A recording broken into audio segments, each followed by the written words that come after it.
एक सोपी पद्धत सांगते हा पाडे लिहायची. 10चा पाडा, 20चा आणि 30चा पाडा, 40चा पाडा एकदम सोपे पाडे. म्हणजे 10, 20, 30, 40, 50, 60, 70, 80, 90 हे जे पाडे आहेत ना एकदम सोप्या पद्धतीनं कसं लिहायचं हे पाहिजे आपल्याला. 10चा पाडा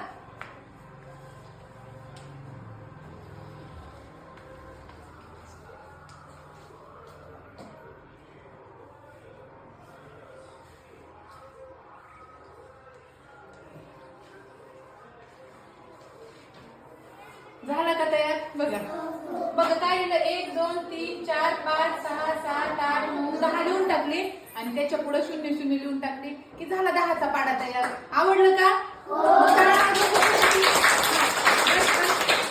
आता 20चा पाडा बघा कसा तयार होत्या.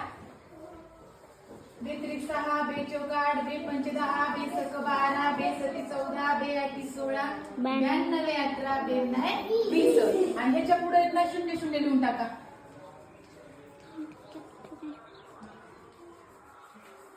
झाला 20चा पाडा तयार. आता आपण 30चा पाडा तयार करू. 30चा म्हटल्यावर काय 3वर 0 असले की नाही 30.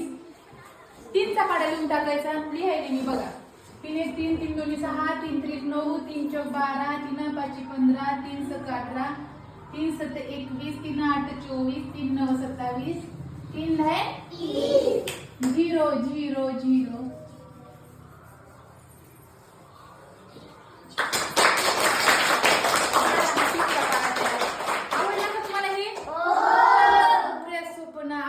अभ्यास शिकलो, अभ्यास करायचा असेल ना आपल्याला आणि ज्याला अभ्यासात आवड निर्माण करायची असेल ना असं एकदम सोप्या पद्धतीने लक्ष दिलं ना एकदम सोपा अभ्यास असतो. अवघड आहे का रे हे? किती सोपं आहे हे? माहित होतं का तुम्हाला? माहित होतं? आता कसं असं चुटकीसरशी तुम्ही पाडे लिहून दाखवणार, पाड्याची आवडच निर्माण होणार, गणिताची पण आवड निर्माण होणार. खूप छान. स्वतःसाठी टाळ्या वाजवा. छान छान सुंदर सुंदर सुंदर सुंदर.